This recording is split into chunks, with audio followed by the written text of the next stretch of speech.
Welcome to the new studio, ladies and gentlemen. New studio alert. New studio alert. It's probably only going to look like a painted wall, but trust me, we're in different locations. We're celebrating other parts of Florida. Absolutely. We're, Secret location number 2. After 40 episodes of hard-hitting journalism. Ooh, that's a big overstatement. Podcast professionals. Also overstatement, but it's okay. Nah, bro. Professional? We're professional. We've done it. We're consistent, bro. We're definitely consistent. We're consistent. You got to put that energy out so people understand that you ain't fucking around. Oh. I learned that from my Lord and Savior, Kanye West. Oh, he's your Lord and Savior now after the album drop? He's always kind of low-key been someone I look up to, admire. I would say, yes, he's a music god.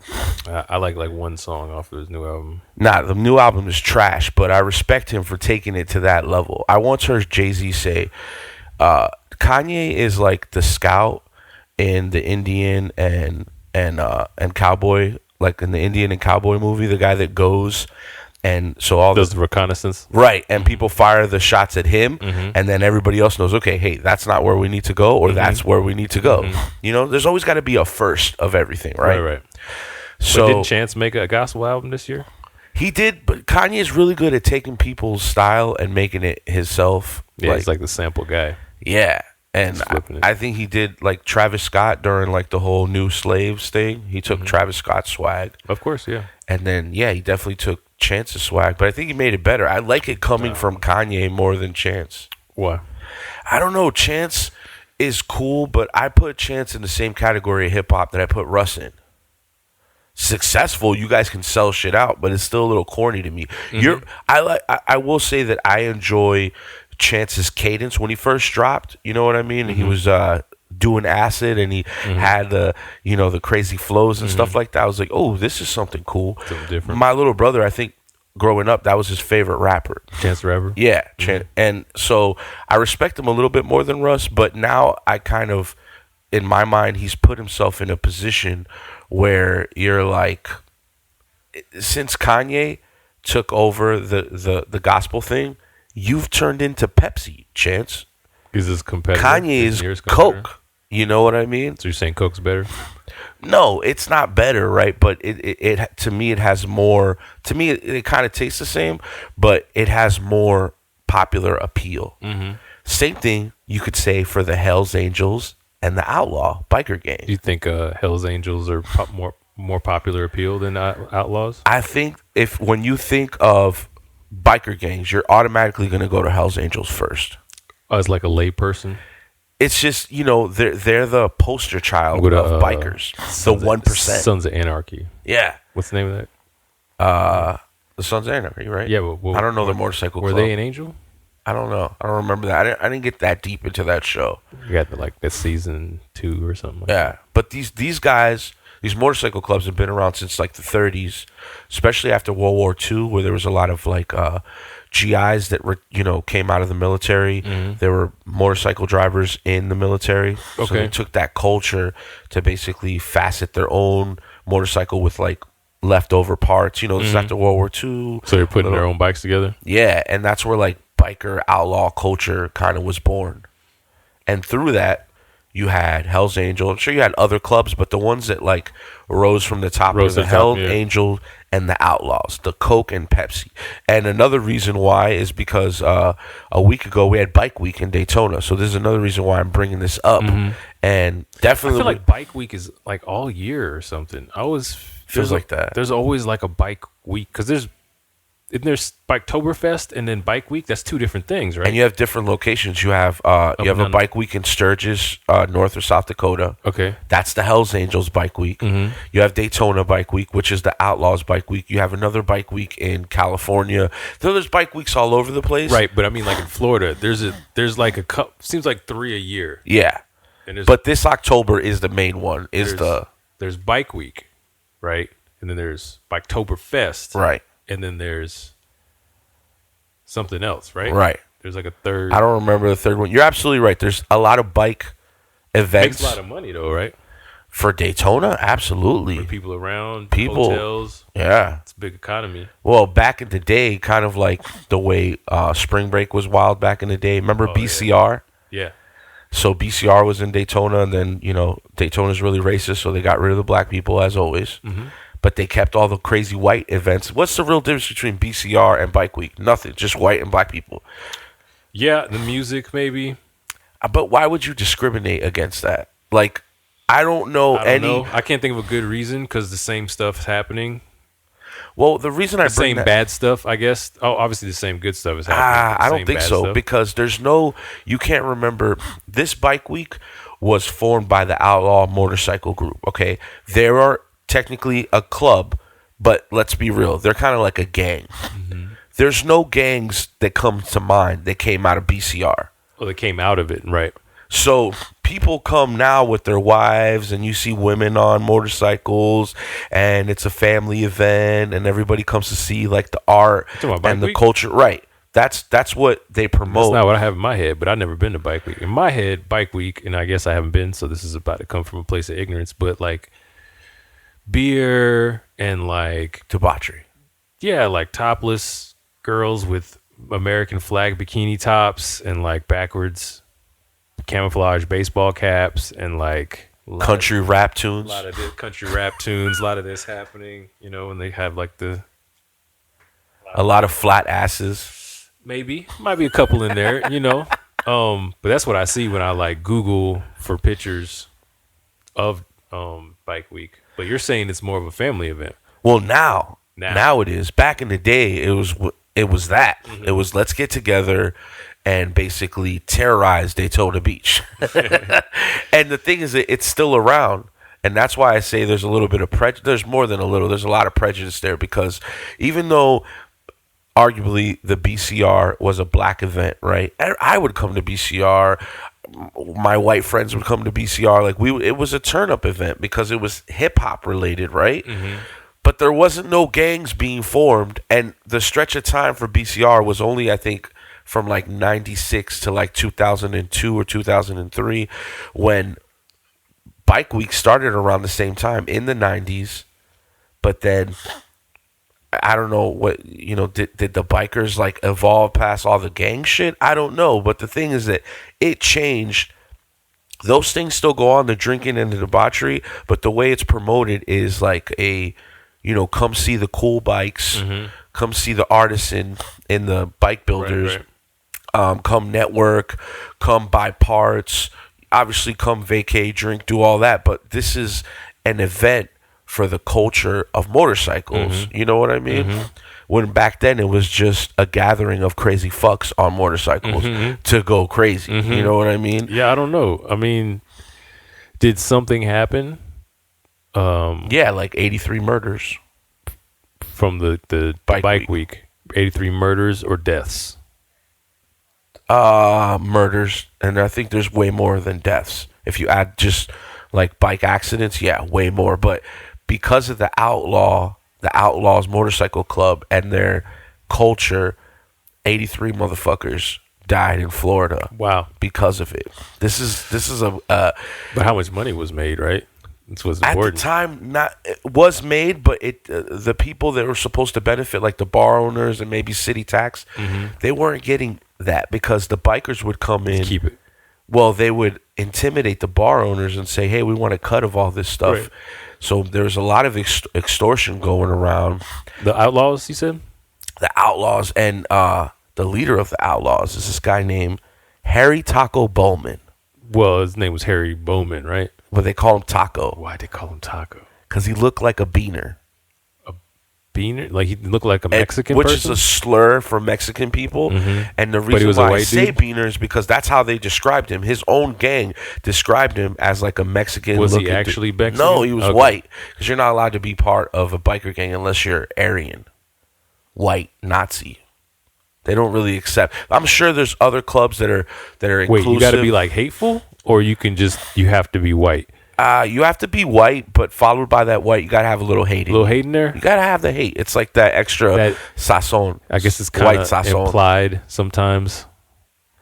They have a swastika on their fucking patch, so eventually they got that taken off because it's like you're gonna see. It was a problem for their family dynamic. Well, they're trying to argue that no, we're a bike club, not a gang, and the argument is, well, why do you have a swastika? So they're like, oh yeah, that's right.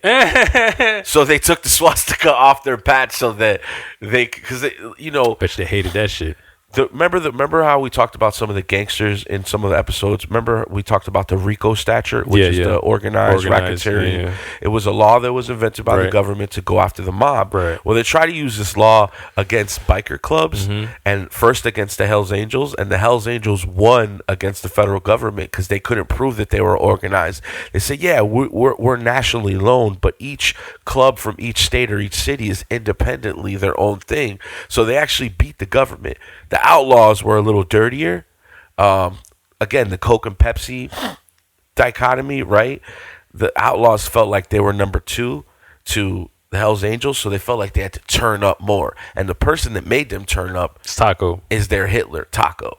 Taco is the Outlaws' Hitler? For sure. He galvanized them. A lot of layers to that inappropriateness as far as calling him Taco. He has a SWAT. You don't think this is all stuff that I'm not saying. This is stuff that was directly from the club. No, this is rarely ever do we really step outside of what's happening factually and make a lot of judgmental assumptions without at least saying, hey, I'm about to make a judgmental assumption. Well, me more than you. I guess so, yeah. True. But at least I'm here to kind of keep it under control a little bit. That's why we need you in our life, bro. But until you have way more drinks than you can handle, then you turn into Jekyll and Hyde. It kind of gets a little. Yeah, that last one, that Jameson one, boy. Woo! I was coming off a hangover and I was drinking Jameson. Shit. But now I'm fresh off of a fast and I'm drinking. I had some tequila at lunch and now I'm drinking. Fast life. So Harry Taco Bowman was a leader of the Outlaws, and he was an Kimberly to give you the facts and looked Mexican. Go. The Outlaws Motorcycle Club, incorporated as the American Outlaws Association or its acronym, AOA, is an outlaw motorcycle club that was formed in McCook, Illinois in 1935. Membership in the Outlaws is limited to men who own American-made motorcycles of a particular size. Their main rivals are the Hells Angels, giving rise to a phrase used by Outlaws members, adios, the Spanish word for goodbye, but in this case doubling as an acronym for Angels Die in Outlaw States.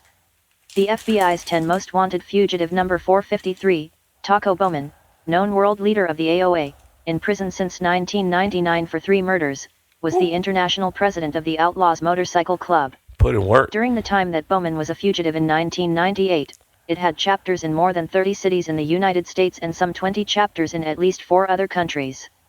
In 2001 he was tried in Jacksonville, Florida. 8 federal agents along with the Daytona Beach SWAT Team raided the Outlaws clubhouse on Beach Street in Daytona Beach, Florida 9 looking for drugs, weapons, contraband, paraphernalia, etc.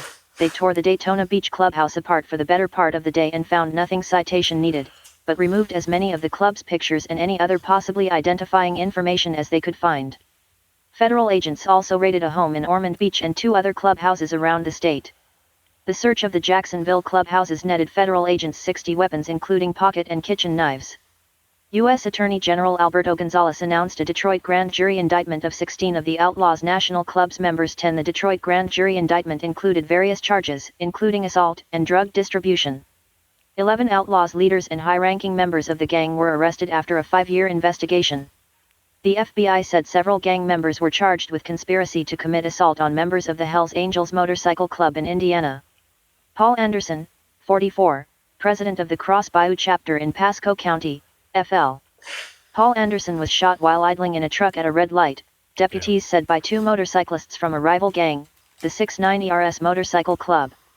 Deputies said these 69 ERS members were arrested on Friday, December 22, 2017 for taking part in the shooting. 7. Michael Mencher, 51 Christopher Cosimano, 29 Alan Guinto, 26. Alan Big B Guinto, was tracking Anderson in a scout vehicle. 2 others, Christopher Brian Diddy Cosimano, and Michael Dominic Pumpkin Mencher. Cosimano is the president of a local branch of the 69 ERS, according to investigators. He walked up to the window of the truck and knocked, getting Anderson's attention before killing him dead at the intersection of State Road 54 and the Suncoast Parkway. They still killing people out here. I mean, the gang is arguably that was in the 90s.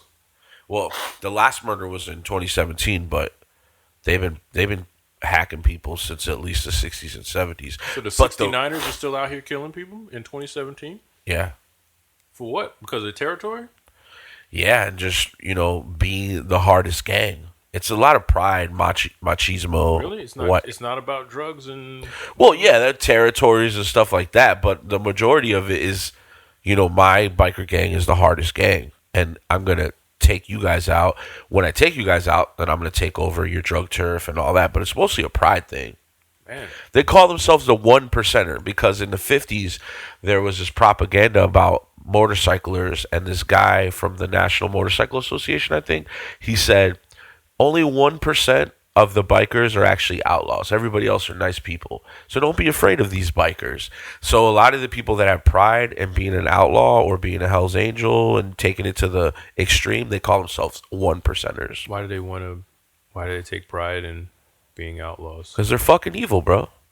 Maybe they're hurt people. I mean, why does a killer become a killer? That's the constant conversation we have with these crazy people is like, are you born that way or does society make you that way? I just watched an interview of Sammy the Bull on Valuetainment. Check it out on YouTube. It was a good interview. And this is recent Sammy the Bull, not old Sammy the Bull. And he says that he had dyslexia. Mm-hmm. But he calls it Dyslexia. You don't quite. Not one time that the interviewer questioned. No. Are you saying dyslexia? Right. Again, you know what he meant, and you're too much of a coward. Strong word. Coward's a strong word. I don't mean you're a coward, but I guess you're too smart. Yeah. Let's just not be confrontational with Sammy the Bull. Right. No, not him. I'm talking about the person asking the question. Right. They're just like, I know what you mean. Yeah, I get it. But he says that because he was picked on in school for his dyslexia, that those were the catalyst to him becoming a gangster. It was in his environment. Because they asked him, do you think you would have been grown up to be a murderer if you didn't have, let's say, you were encouraged and you didn't have dyslexia? Right. He's like, yeah, I probably would have turned out different. I don't know what the argument is. Some people are just born that way sometimes. Like Jeffrey Dahmer, remember the Jeffrey Dahmer episode? We talked about that. Is that they've just got something chemically wrong with their brain.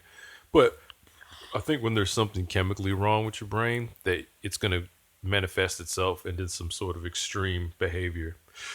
If you grow up and your environment's bad, you're just going to grow up and maybe commit some crimes, not cut off a woman's head and wear it as a hat. You know what I mean? Something's wrong with you. Yeah, something. Not the environment made you hard and you think this is the only way to get through life is by committing crimes and cutting corners and stuff like that. Nah. If you're doing crimes like wearing people's skin and shit like that, putting people in your freezer, there's something wrong with you, and you can't be helped. And it wouldn't have mattered if you grew up in a house with all the love in the world, or if you grew up in a house with all the rape and molestation in the world. Yeah, you were gonna end up being all fucked up anyway. So, I guess the argument is, what do you do with those people? I mean, we're all different. I guess we have to find a way to. And what happens when there's a bunch of those people in a gang? Right. What do? You coexist, right? You try to arrest as many of these motherfuckers as you can. You stay out the way. Definitely stay out the way. Yeah, you're that. SWAT teams with their armored vehicles descend on a typically quiet neighborhood. Their target, Harry Bowman. Oh, snap. The head of the snake off the organization's supposed to die. That was his real hair? It didn't. The Outlaw's blowing up right now. I mean, he may be sitting in federal prison, but I firmly believe that Taco's still the top dog. Wow. That guy's scary looking. Cocaine's a hell of a drug. Meth.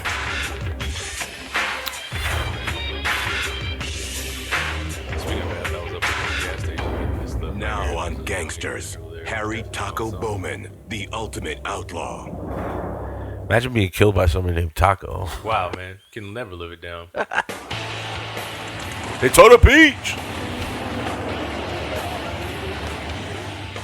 They call it Bike Week. Each year, hundreds of thousands of motorcycles descend on Daytona, Florida for 7 days of sin, chrome, and leather. That's a bet. They described it way better than we did. Since 1991, every outlaw in the land has made the pilgrimage under orders from a supreme leader in the gangland underworld.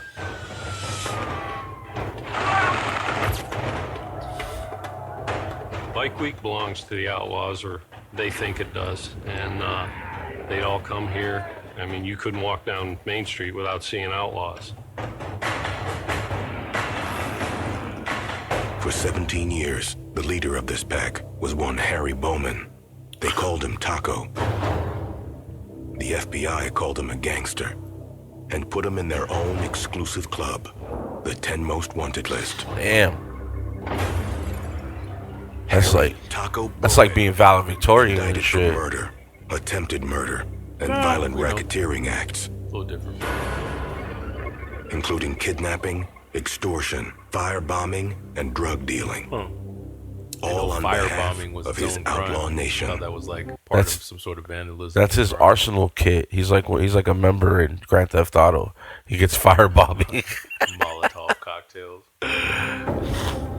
Motorcycle clubs are no longer just about leather jackets, long hair, and bar fights. Police say many of these gangs have grown into organized crime syndicates. The mob on wheels. It's a mobster organization. You got your foot soldiers, you got your lieutenants, your captains, and They didn't really hide his voice that well. They just added like a probably little sounds like that. just like that. on up to the big boss. That sounds like Mike on a cell phone. One outlaw biker went rogue and risked his life to put Harry Bowman behind bars. Mike Lynn agreed to speak upon condition of anonymity. It's probably Now because he wanted to he's do the the right wanted thing, man. right? Michael Lynn? Yeah. He probably just wanted to do the right thing. That's why he was telling them. I think you'll see. It's just all the mayhem was too much for him. Yeah, he probably got caught. He just That was wanted to probably- ride bikes. It was probably too much for him too when he got arrested for whatever he got arrested for. And He didn't by walk his those ass up in he there. used to call brothers. The Outlaws Motorcycle Gang, which they are a gang, they're not a club. The Kiwanis are a club. The Outlaws are a gang. I mean, imagine your name is the Outlaws. So this is in Florida. All these pictures. Right? They have different chapters. Florida is one of their main chapters. They were born in Chicago, Illinois, but most of these stories are Florida A driven. lot of leather, man. In A lot Florida. of black leather. My thing is, oh no, we're not outlaws, but we're called the Outlaws. We're not a gang. We just have a gang name. They like to put out that it's biking and brotherhood. In reality, there's no brotherhood at all. It's about money. It's about crime. It's about violence. Brotherhood thing, I don't know. If they had found him taping a meeting, they probably would have beat him to death. Mike Lynn fit the brotherhood to a T when he got his patch in 1993. A former Ku Klux Klan member and a drug dealer.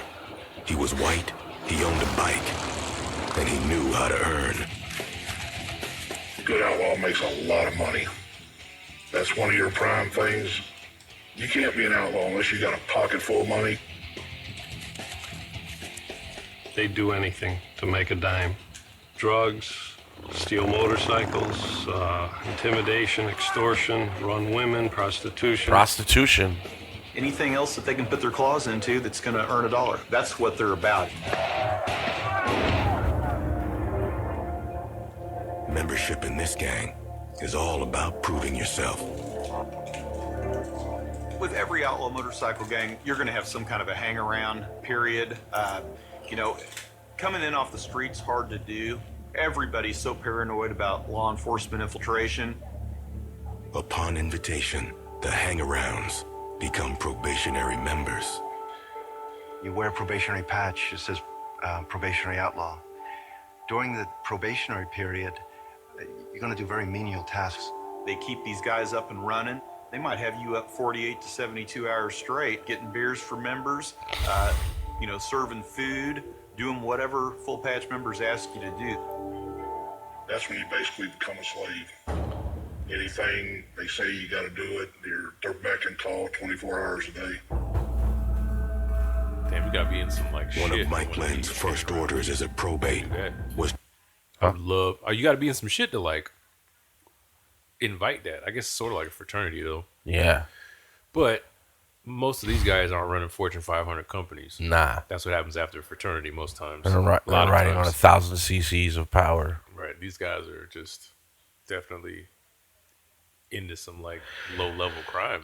Well, you know what it is too? It's like the same thing we've seen in like Zopound. You know what I mean? The Zopound episode. It's the poor side of life that creates. You know, if these guys grew up around doctors, lawyers, it's a neighborhood of, people that are prospering. You're gonna be encouraged to follow that lifestyle. Mm-hmm. You know? Yeah, for sure. You're a good old country boy that happens to be in the KKK. I mean, what other clubs can you join? You're not going to go play golf. Ooh. Jump on a fucking motorcycle, bro. Take some meth, shoot some whiskey, right, and then shoot somebody. Right. Whatever you do, don't become a cop. Armed the ultimate outlaw, President Bowman, during Bike Week. He's like, hey, I got to go teach you how to be an outlaw. You can't be an outlaw sitting in this clubhouse all the time. So we went out to the Tapas bar. There you go. Can I say this, that we have to give, we give a lot of credit to hip-hop.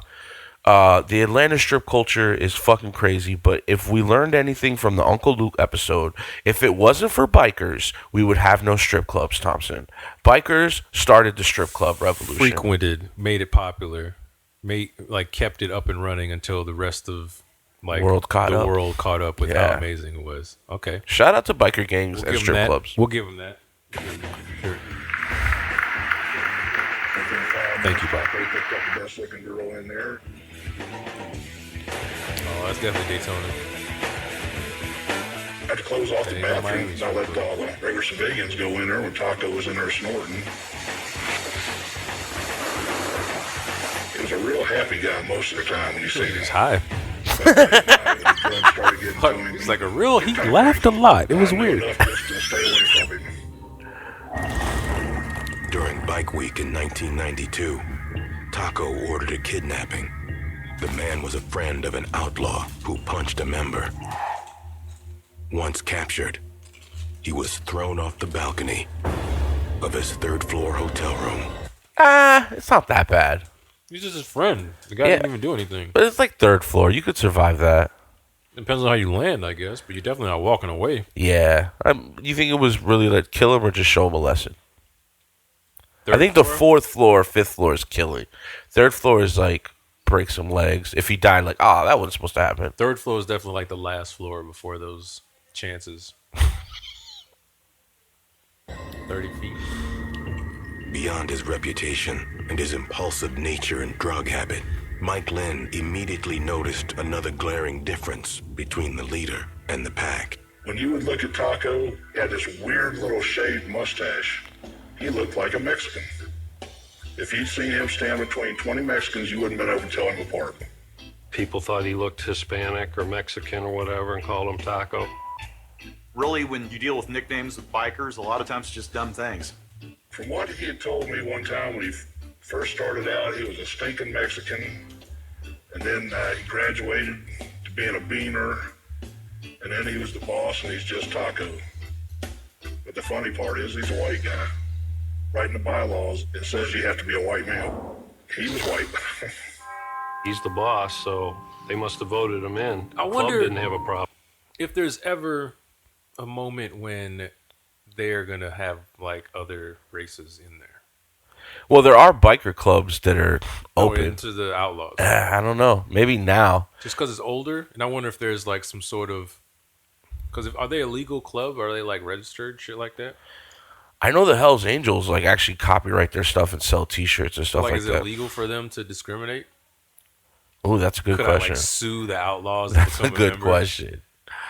For discrimination. For discrimination, you can't do that. I can't be part of your club. Are you getting any governmental assistance or anything? How come no one's ever tried to sue the KKK? Right? Are they getting assistance from any government because if they're just a club, they don't have to let me in. But if there's any kind of like, well, no. That's not against like civil rights or anything? No. I have the right to refuse service to anybody I want. That's funny, but you can't do that in a restaurant or something like that. No, I can't. I can't stop you from eating at a place or whatever because you're black. But if this is strictly for women or a men's club, you can't come in here. Really? Yeah, they still have men's club or all women's club. Right. Or whatever. I can't go join the Red Hats of Orlando as a but guy. I guess they'd have to meet in a private place because if it was a public place, you couldn't discriminate at that point. So we're getting into a little zone I don't really all the way know about. Yeah. But I know there's places that are men only and women only. And that would be such a great thing to do to an organization like that. Is like really sue them. It's like, yo, I want to be a KKK member. I want to be part of Outlaws. I mean, they did it to the Boy Scouts. Right. They let girls in, right? Yeah. Which is still weird. I mean, it's called Boy Scouts. Maybe just change it to the Scouts. Yeah. Or whatever. Right. And then I don't see a problem with any of that, obviously, but it's weird to want to like fight to be a Boy Scout. Yeah. Because it's Boy Scouts. Yeah. To be a part of the Girl Scouts. And if it's like, oh, well, we shouldn't be, okay, just turn into Scouts and everybody puts together. So that's the thing that people don't do a lot of times. They don't like just, instead of arguing about the way the law is, instead of just changing the law. Yeah, but people get caught up in the history and the legacy of Boys. Oh, we're going to get rid of Boy Scouts? Like, and just call it the Scouts? No, that's not the same thing anymore. Right, it's not. And that's fine. Yeah. It doesn't have to be the same thing. Same thing with what is it? It's like right now there's a big debate going on about is it discriminatory to not allow transgendered people, like, what is sex exactly? Is it your gender or is it preference? Like, preference. Who you say you are or whatever, like that. You're attracted to. And I'm like, just change what it says in the fucking, instead of having to do with sex, just say whatever it needs to say to like fix it and stop arguing this stupid point. Just like, let's fix it and keep it moving. You know? Yeah. What I mean? Instead of that makes you a progressive person, but some people just need to hold on to whatever reality they think is real. It's crazy. I guess. With it. They all loved it. By the time he targeted Daytona and Bike Week, his record preceded him. Taco had tangled with the mafia. He'd said no to the federal government. He'd made an example out of a suspected snitch and vowed to go toe-to-toe against the Outlaws' most hated rival. Suspected? This guy wasn't even proven to be a snitch. He controls an organization that has hundreds of members that are, on his say-so, will go out and do violent things. If they were going to assault members of another gang, like they did, and take a war wagon and 100 members with guns, you had to get permission from Harry Bowman before you did that, and he gave it. The bombings, the murders, the extortions, the kidnappings, all came from Taco, and everything always pointed to the top. Each body discovered just meant another patch on the jacket for an outlaw in South Florida. Hey, it's kind of like the Boy Scouts. 2 lightning bolts meant they murdered somebody. They killed somebody. Can you be a woman or no? Probably not, right? Yeah. Mike Lynn never proved himself worthy of lightning bolts. He narrowly escaped his time with Taco and the Outlaw Motorcycle Club with his life. Mike Lynn, within a very short period of time, began wearing a recorder inside of the clubhouse, and we started recording criminal activity. Mike was pretty brazen. One time he said that he heard the tape click. Then one of the members followed him to the bathroom. I just started reaching for my pistol because I knew he'd see me.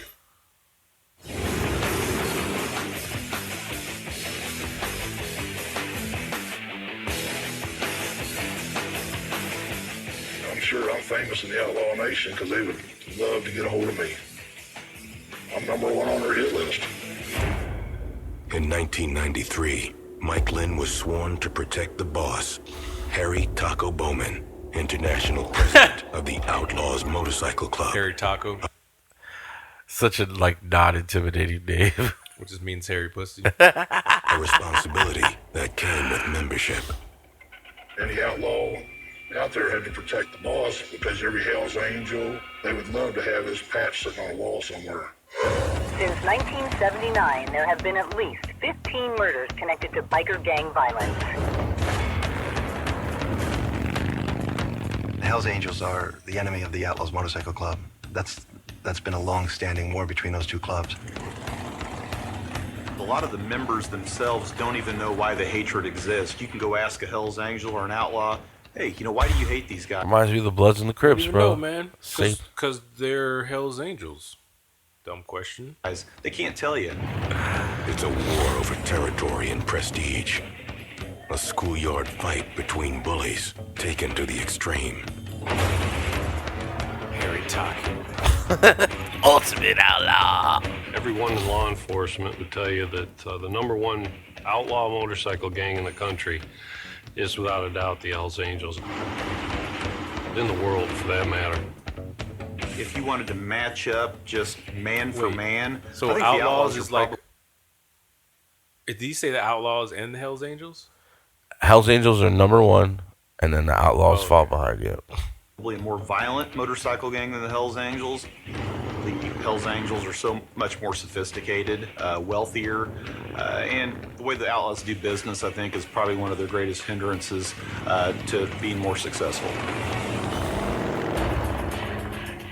The man in charge of outlaw business for 17 years took it upon himself to lift his club to another level of menace. He wanted the very mention of his club to evoke the same kind of response his rival president, Sonny Barger, enjoyed with the Hells Angels. Taco Bowman was probably more ruthless than Sonny. Like even the Hells Angels, like captain, commander, his name is Sonny. Like Sonny and Taco. These guys could have been like a cartoon or something, but they're merciless killers. Right. Barger, he showed no remorse. It meant nothing to him to take a life. That mustache says FBI. His face just says that. Put him on a t-shirt like FBI agent. Got that Tom Selleck Blue Bloods. He does look like Tom Selleck. That Magnum PI. Even one of his own. An outlaw named Donald Fogg turned up face down in the snow near his own clubhouse in Gary, Indiana. Big Don had been an enforcer on national runs. Bowman thought Fogg was a snitch, was a cooperator with law enforcement. Got all the R's in his name. Whoa. North, he was shot in the back of the head a couple of times. Fogg's truck was still running. Police say he was killed by someone he knew. He was buried with full outlaw honors, which means all the members of the club that are not in jail or in a hospital go to his funeral. Bowman ordered his killing, then watched his brothers put him in the ground. He felt that he could serve as God, and as God, he could take anybody's life that he so desired. Mike Lynn put his life on the line to take down not just a man, but a gang of criminals with a long history of violence.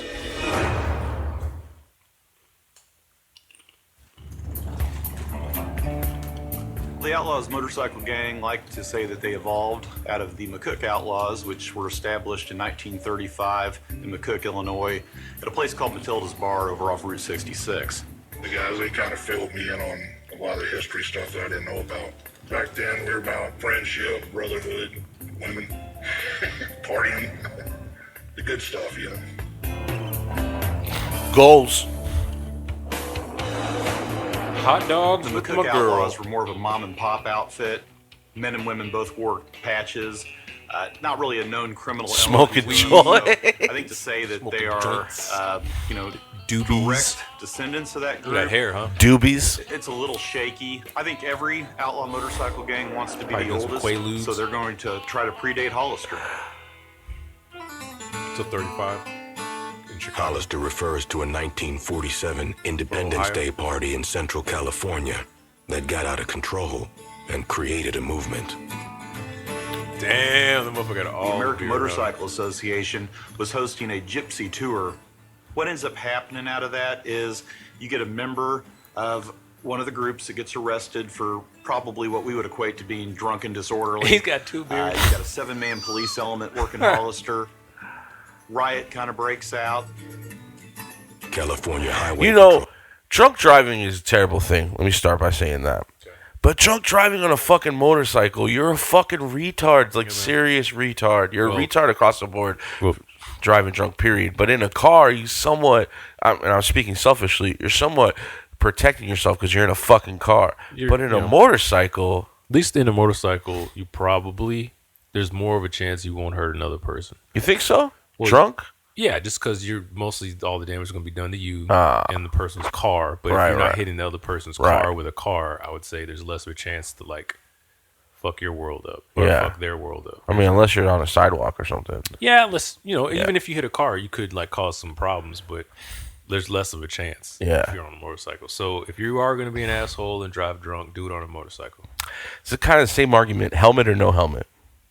I guess if I've heard it saves lives, but you're on a fucking motorcycle. I'll never get on no damn motorcycle. Yeah, me either. Thank you, carro. Put down the unrest, and the AMA put out a press release to quell public outrage. They say 99% of the bikers present at Hollister are law-abiding citizens. You know, the 1% caused all the problems. Ultimately, the Hells Angels evolved out of Hollister. The Outlaws say, hey, we came on the scene in 1935, so I think it gives them that edge, or at least they feel like they've got that leg up that, hey, we've been around longer than you, so we're a superior outfit. Yeah. The modern-day Outlaws emerged on the south side of Chicago after the Second World War. 10 years after Hollister, they found their identity on the silver screen. The Wild One with Marlon Brando as the leader of the Black Rebel Motorcycle Club made a lasting impression. The Outlaws rebranded themselves, stealing the logo and the attitude. It's a badge of honor. They're like, hey, we like this. We like being considered the bad guys, and they ran with it. While the Hells Angels were the first 1% club, the Outlaws were the first east of the Bloods and Crips.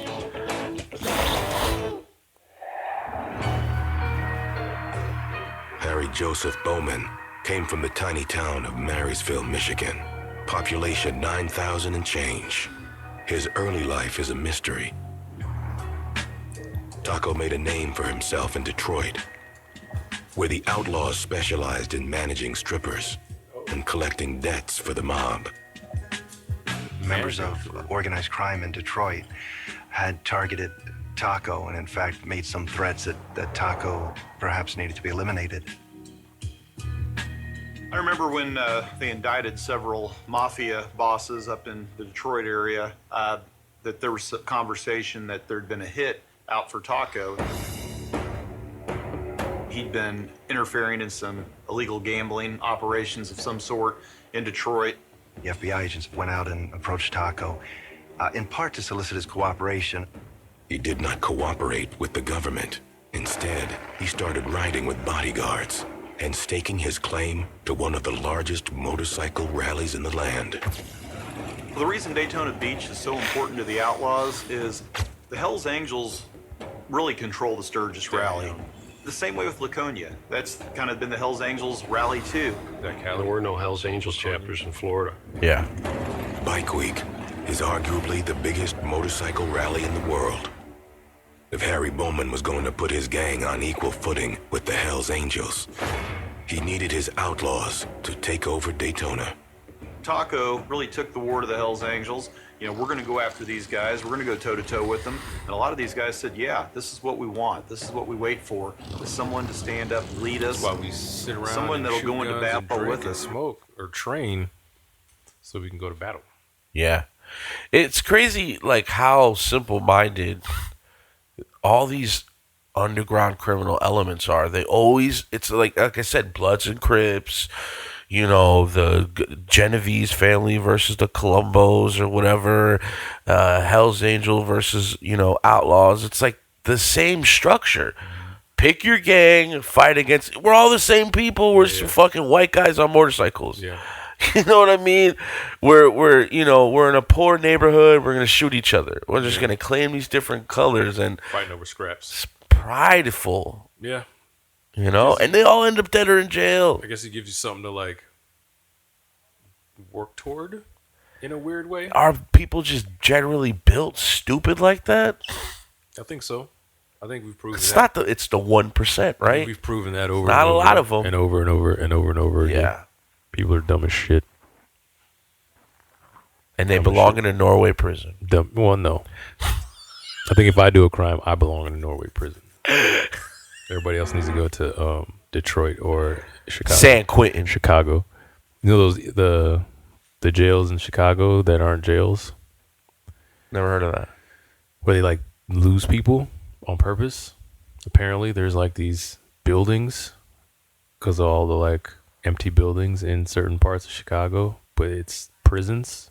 But they'll put them in there, say you get pulled over, and they put you in this place, and then your family comes looking for you, and they're like, "Hey, pretty sure he got pulled over."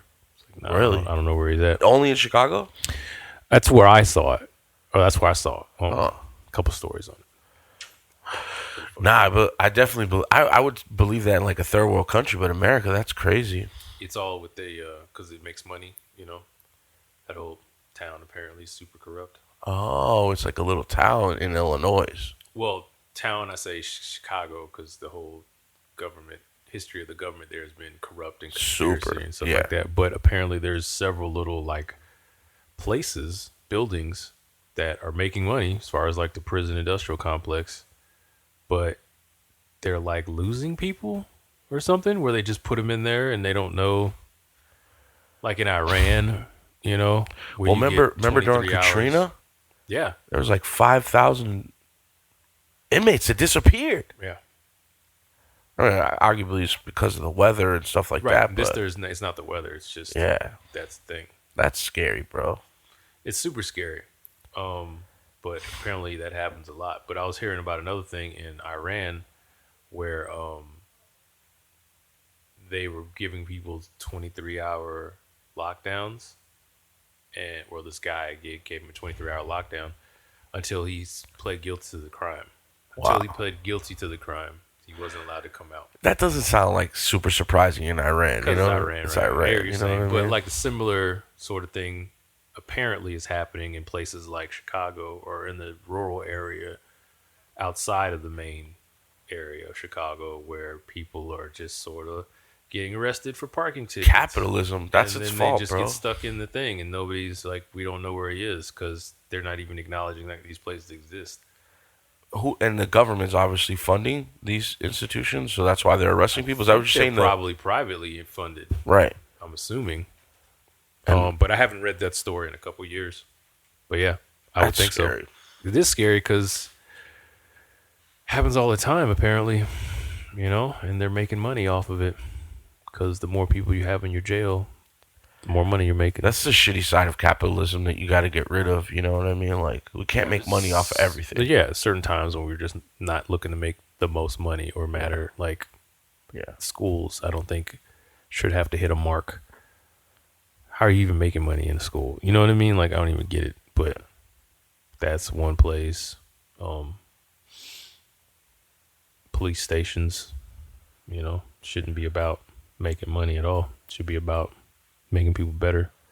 Yeah. Peace officers. Right. Allegedly.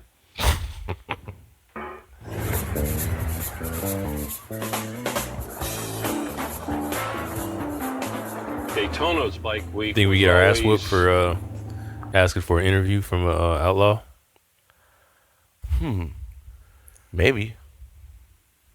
You know, that'd be cool to go undercover. Alfredo. Well, how are we going undercover?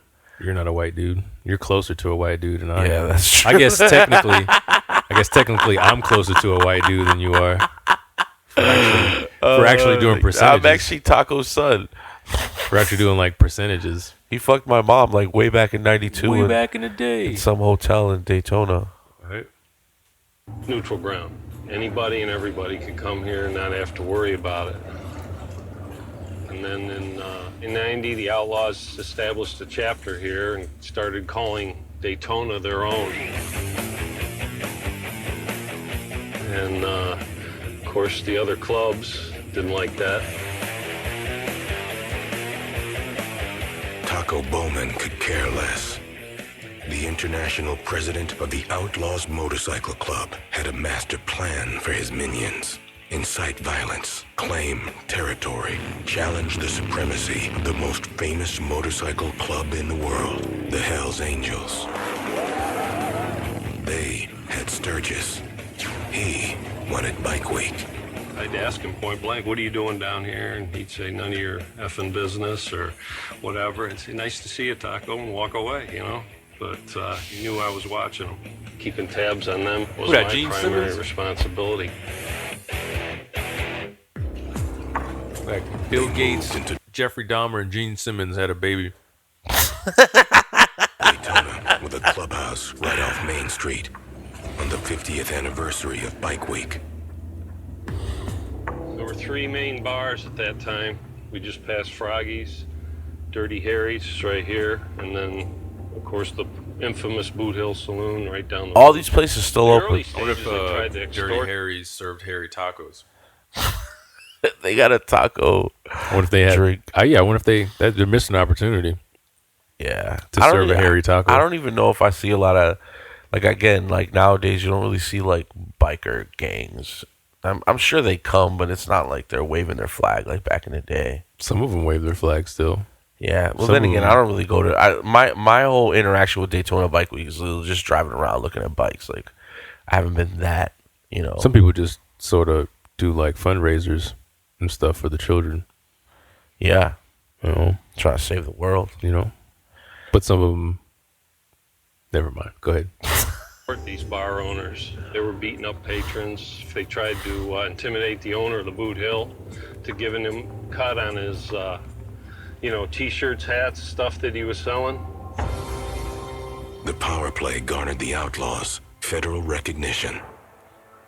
A young FBI agent named Tim Donovan. We feel like outcasts. Why? We're just nice people. Yeah, right.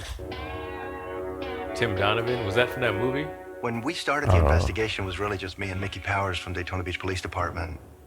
He won't admit it, but I think I taught him everything he knows about bikers. Tell him I said that. We had one girl in our office and cop funnies. Right. Every member of the Outlaws Motorcycle Club that came into Daytona, we tried to identify. We would run into many of these people over and over again. During Bike Week, you could remember it was a mandatory run. Ooh, Bike Week, 500,000 people. You saw hundreds or of them, literally a million bikes line the street, outlaws all over. They'd be walking down the streets. Well, no, their old ladies. Huh? Probably 500,000 breasts. Half the people at Bike Week. Some flat ass cheeks from riding on the motorcycle for so long. I've always wanted to go, but I'd always felt like I'd be uncomfortable. For sure. That's how I feel. That's why I just drive by and look at bikes. I don't even get out. I'd love to go and like party because I'm comfortable with like a lot of people, but there's certain situations. It's the music like, though, and the vibe. It's just the vibe. It's not the music so much because I like some of that music too, but it's just like it's definitely the vibe. Yeah. Like there's times in my life when I want to be where people don't want me to be, you know, just despite them. But I'm not having fun necessarily. I'm doing it to like fuck with people. But that's kind of fun. But that's kind of fun. This is a different situation. The other 51 weeks of the year, the case was much more manageable. We had 7 members in the Daytona Beach chapter when we started the investigation. Within the state of Florida, there were probably about 35 members. Damn, small. Mike Lynn became an outlaw, just as Taco Bowman raised the stakes. That looks way more than 35 members. Motorcycle Club. Well, that was in January of probably a different time that picture was taken. 1993, during their New Year's Eve party, Bowman made what was later known as a Rotner speech, where he stood up and in front of all the members said that this is the year that the club is going to be. Like 407 years ago, we're cutting everybody that's a Hell's Angel. Poke him in the kidneys. Rotner. This is our freaking battle cry. It's going to be more violent, is going to take care of business, going to do more against their rivals than they ever had before. Basically, he told them he wanted them to be, the dirtiest, nastiest, rottenest outlaw motorcycle gang. Look at this face. I want you to vibe this all over Daytona. In the world. Like a football speech at halftime and shit. Importantly, he wanted them to live up to the name Outlaws. I had just got my probate patch that night.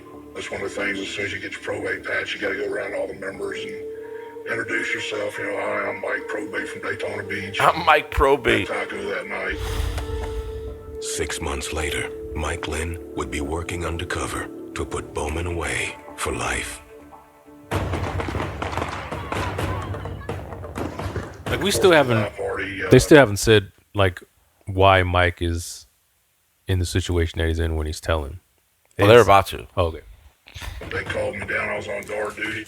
They started trying to yank my patch off my back, my probate patch. We went at it, and they said, well, if you want to keep that, you want to trade it for this? And they handed me the outlaw patch. We got teetotaling drunk, and I beat the heck out of a president from another bike club. So it was real fun for my first night. The following week, he went to church for the first time. My church meeting was your weekly meeting. You got to go in there and be with the big boys and see what was going on behind them closed doors that she's been staring at for all them months. You don't really have an understanding of the criminal activity that the club is involved in until you actually become a full-fledged member, then are invited to church. A lot of these guys kind of buy into it, and then the next thing you know, they realize, wow, I thought I was joining a motorcycle club. What am I involved in? What Mike Lynn discovered inside these walls would eventually break down the brotherhood.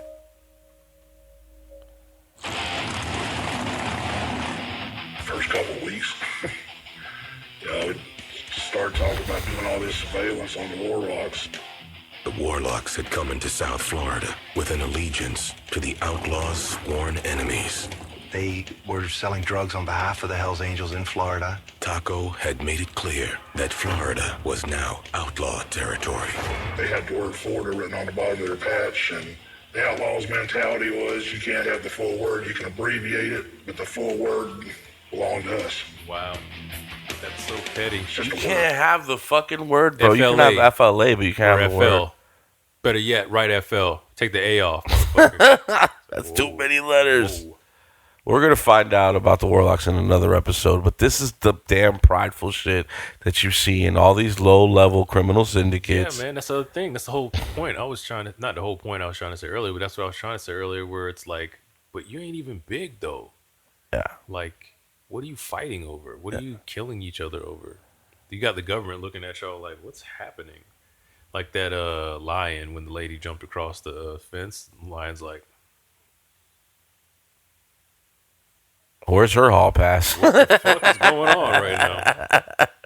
But clearly we're seeing that Mike Lynn, like the guy said previously, like you know, let's say Mike is a simpleton, right? I don't know Mike, but I'm just saying on a first glance, it's like, oh, I just want to be part of this organization, this brotherhood. And then you start doing some real crimes and you're like, oh shit, this is not what I signed up for. And I think that's what made him turn to the FBI, is like, I'm going to get in trouble for this shit, so I might as well join the bigger gang. Okay. The big daddies. I just don't, I guess, again, I've never been a criminal, but if I were a criminal or even around somebody who was a criminal, I would just stop fucking with them. I wouldn't like go to the FBI office and be like, hey, I know what's going on here. Yeah, but that's not that simple when you're part of a crime. They might kill you because, like, oh, well, we just made you a member. You can't just leave. It's blood in, blood out, bro. Maybe, right? Maybe. But it also feels a lot like, to me, he got caught for something and just started snitching. Like, I'm not getting the out of the kindness of his own heart. No, I don't think it's the kindness, but he didn't get caught for it. He literally walked into. They're gonna fast forward a little bit, but he literally walked in on his own behalf. You know what I mean? Okay. But yeah, I mean, was he an agent from the get? You know what I mean? Who knows? A little Tekashi 6ix9ine. agent from the beginning. If they'd come in and stole somebody's old lady or ripped off one of the brothers or drug deal or something like that, yeah, then you could retaliate and you'd have a reason. But just for a little word of Florida, it's not worth killing everybody.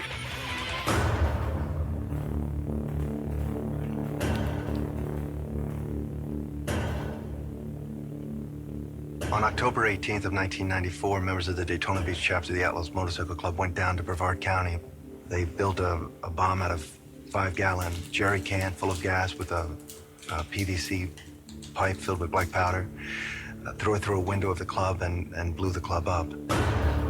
The clubhouse burned to the ground, but no one was hurt. I think they rode with that bomb in a motorcycle all the way down to Brevard County. Nothing to hear, nothing to see here. Let's figure something else out. I did a lot of soul searching, and finally I contacted the FBI. They didn't believe who I was. I'm sorry. I did a lot of soul searching, and That was finally his I first- contacted FBI. That was his first bombing. Hey, man, awesome. And I'm going to go with that. I'm going to allow that line, that narrative to run its course. But I don't know if I 100% believe that at all. I did a lot of soul searching, and then I went to the FBI. That don't even sound right. So you think he was an agent from the get? No, I think he got caught for something. Or, like, you would just go to the police. You know, you would go to, like, then I went to the local office, the sheriff's office. Like, who knows to go to the FBI office? It just sounds very weird to me. Yeah. And again, I'm choosing to believe the narrative that's being established. Yeah. Mike Lynn had only been a member for 3.5 months. I remember the first conversation that I had with Mike Lynn. He said, I'm not going to go to jail for these guys. You know, you're not going to believe the kind of criminal activity that these people are engaged in. They're going to kill somebody. Somebody's going to get hurt. What neither man knew at the time is that Taco Bowman had already ordered hits, had already killed a warlock in the name of his club. He's a real violent guy, probably the most violent international president that they ever had. And with violence comes respect. And he definitely was a guy that would go in and get his hands dirty. Taco. On the final night of 1993, Harry Taco Bowman addressed his outlaw nation after a national run and implored his brothers to become, in his words, more Rottener. In 1994, Daytona, Florida became the front line in what he hoped would become a global campaign. Neighbors said they heard an explosion just after 5 o'clock. Police believe it was an attack by a rival motorcycle gang in a battle over turf. In October of 94, the Daytona Outlaws firebombed the clubhouse of a rival gang with ties to the Hells Angels. Things just escalated from there. November 28th of 94, members went up to Chicago and blew up the Hell's Henchman clubhouse. We learned shortly after that they had built another bomb and they were carrying this bomb around South Florida. The FBI learned of the threat. It's ready to use this shit. The warlocks, On a bicycle? because they had a man. Or a motorcycle? I did not see that. Maybe they got a van. Like a rap Like a shag van. And on the inside of the Outlaws' secret society. I was fed up with it, and I wasn't going to take it anymore and do whatever I had to do to get out of there. Mike started having second thoughts. He told me, look, I joined the club to ride motorcycles. I was into the brotherhood, but he says, when they start killing other people or trying, he says, no, that ain't me. Mike Lynn walked into an FBI office building in Daytona, Florida in 1994. It's a kind of spooky feeling, because if anybody'd seen me walking out of the FBI office, I'd have really been in some trouble. I knew who Mike Lynn was. I didn't, however, know how credible the information would be. Initially, he brought pictures of the inside of the clubhouse. He identified members, identified associates.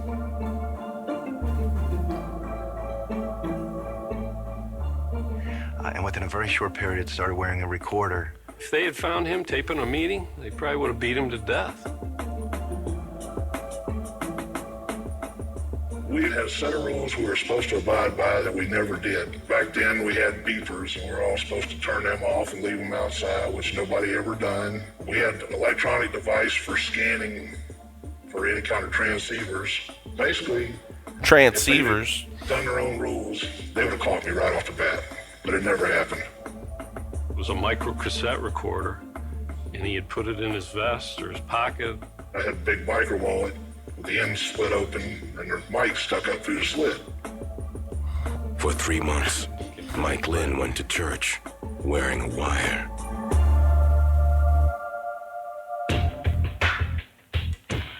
The tapes were like 45 minutes, little micro mini cassettes, and I excused myself, go into the restroom and flip that little sucker over real quick. He acted like he was scratching his nuts or something and flipped the tape over and kept the recording. One day I was doing that, and I just flipped it over and I stuck a bunch of $100 bills over the recorder.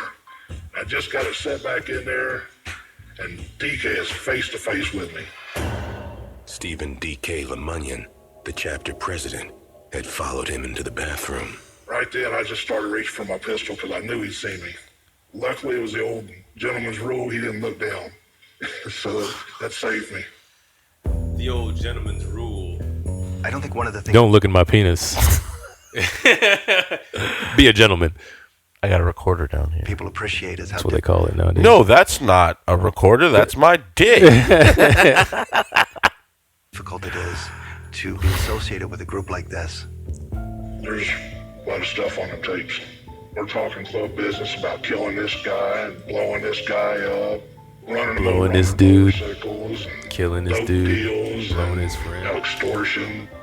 The turning point in the investigation came in December 1994, in the aftermath of a national confrontation with the Outlaws' natural enemy. 2 people were killed and at least 4 others injured in an apparent turf war between rival motorcycle gangs near Buffalo. Wow. Keep those graphics. Yeah, I was going to say. Holy crap. There was a gunfight up in, I believe it was Lancaster, New York. 2 outlaws and 2 angels were killed. There was a newspaper clipping of a 5th chapter member hugging a Hell's Angel, and 5th chapter guys are recovering alcoholics and drug addicts. They're trying to get their life together. They ride motorcycles. They got a common unity with brotherhood for helping each other stay sober. These guys have no affiliation with the 1%er clubs.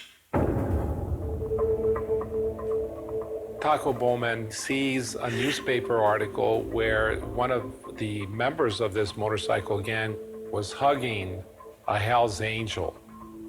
So he told his subordinates to set a trap for them. They invited him to a party. Right after that, we had a meeting with the 5th chapter guys, and we just beat the heck out of them poor guys and stole everything they had. They beat them senseless, took their patches off, and told them that if they ever saw them in Florida, that they would kill these individuals.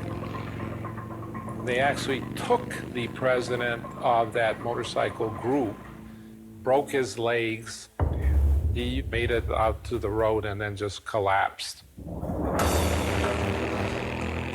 Anything like that has to get approval from up top. You don't just go out and do something on your own because there's consequences on it. You might have started a war that we'd had with another club that you shouldn't have done, you know.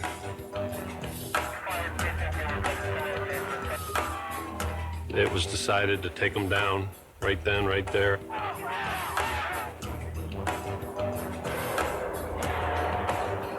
When the bus went down, I went out, opened the doors for the FBI, and they let me in first in handcuffs and displayed me like I was a convict, just like them. They went to jail, and I went to a nice hotel room out at the airport.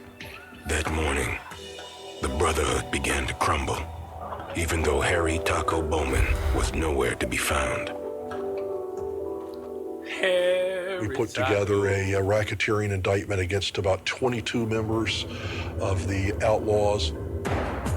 RICO, the Racketeering, Influence, and Corrupt Organizations Act, was passed in 1970. The RICO Act allows the government to go after criminal enterprises and charge the leaders with crimes they order, as well as commit. It was introduced as a weapon to prosecute the mob. Prosecutors get two hammers out of this. They get to come in and they make a motion before the trial to seize assets. So they basically took everybody's You're not motorcycle. going to be able to afford an attorney, and when we convict you, you're going to do so much time you'll never see daylight again. That scares some people into cooperating. Before the trial even began, Daytona's chapter president joined Mike Lynn, testifying for the prosecution. Wow. He probably, so in the bathroom, I bet you he seen that tape. He was like, oh, this shit's really going down. All right. He just kept it to himself. They started looking over their shoulder, like, who's next? It had a domino effect. Each indictment led to cooperation from another outlaw. Brotherhood became a foreign word to him.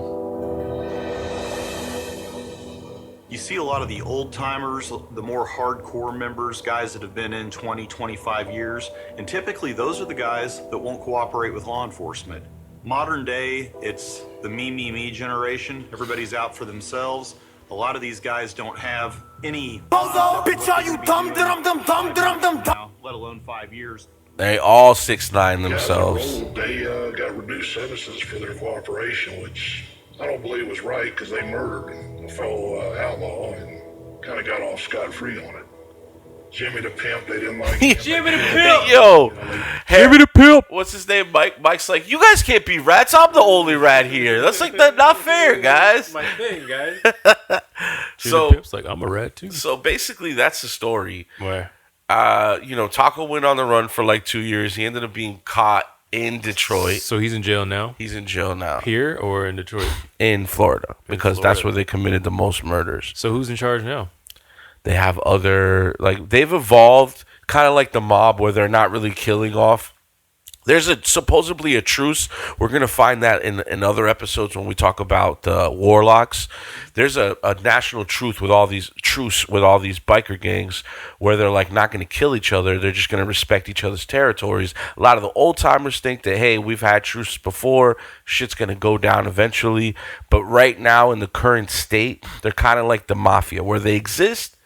The cops kind of know they're there, but they're under the radar to the point where they're like, all right, we won't fuck with you guys. Just sell a little bit of meth on the side. Hey, just a little bit. It's a little bit. So that's what's happening now.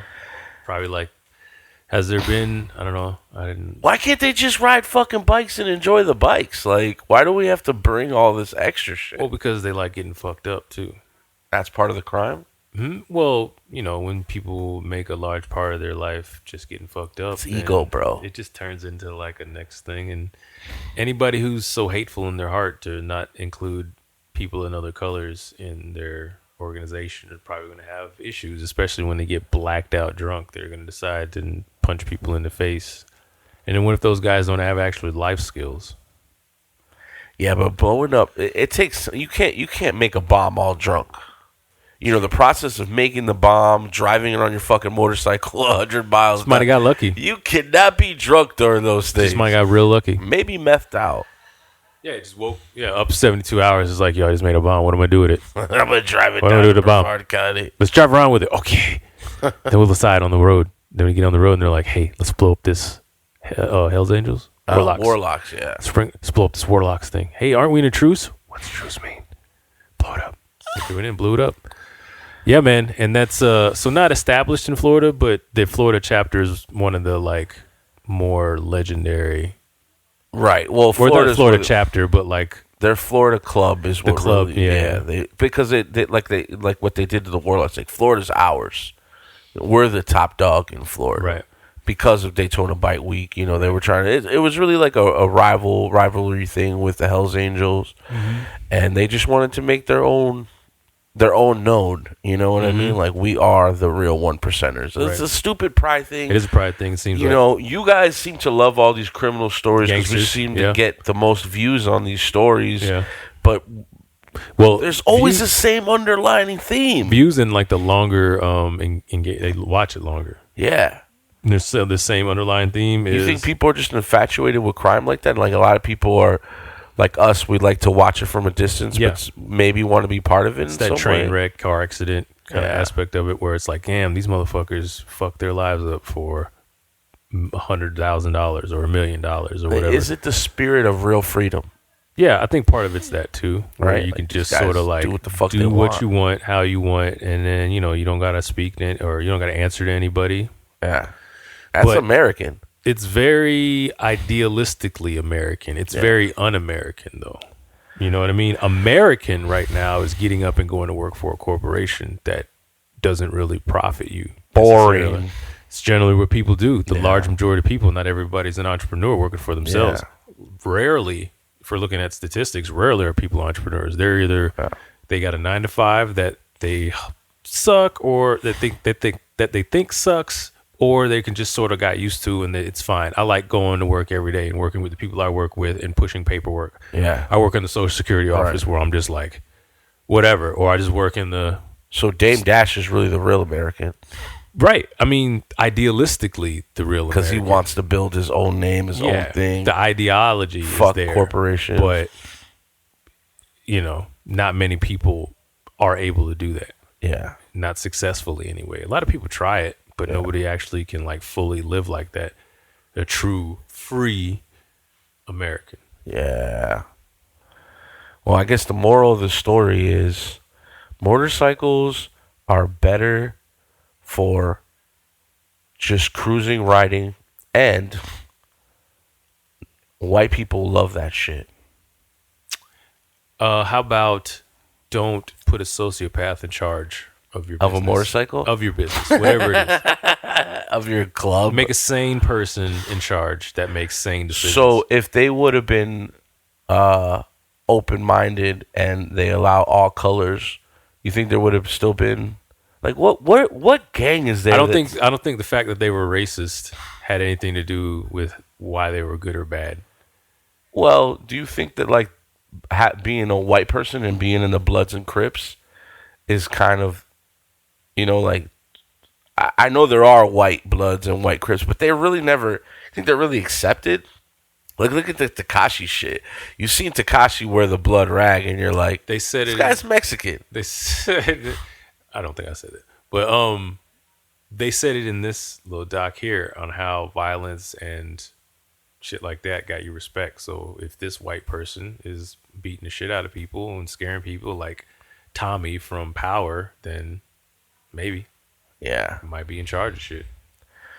Man, criminal shit is so segregated. I guess it's the way where you come up. It's the poor mentality, man. It's the one place in the world that doesn't need to be politically correct at all. That's crazy. To succeed. That's you can't true. sue them unless they're trying to technically, and we haven't established if that's true or not. But like, you're not gonna sue them. I mean, what are you gonna do? Go complain to like the fucking the city? They didn't let me be a member. I wanted to get jumped in and everything. This guy called me a beaner. It's like, okay, have a good day. Well, that's the Outlaw episode. It's our first episode in the new studio. We appreciate you guys. Make sure you like, subscribe, share. Join us on all social media platforms. Thompson's been killing it on Instagram and Reddit and Twitter, so follow us. I've been causing problems, and I mean every word I say. Yeah. Fucker. Join in on the motherfucking conversation. Join our gang. We're not going to make you kill people, okay? Maybe. You never know. Hey, you might we don't know catch yet. A body to be part we of don't know yet. Fresh Produce We're not famous Syndicate. yet. We're not famous yet. Who knows? One day when people are feeding me grapes, I might need somebody to smack the hell out of somebody just for the fuck of it. Go smack that waiter. I don't like how he fed me the grape. Yeah, Right he here. fed me the grape. Send us all your hate to freshproducefloridamedia@gmail.com. And my name is Phraydoe Peans. My name is Chris Thompson. And we love you. Be safe. Gang signs.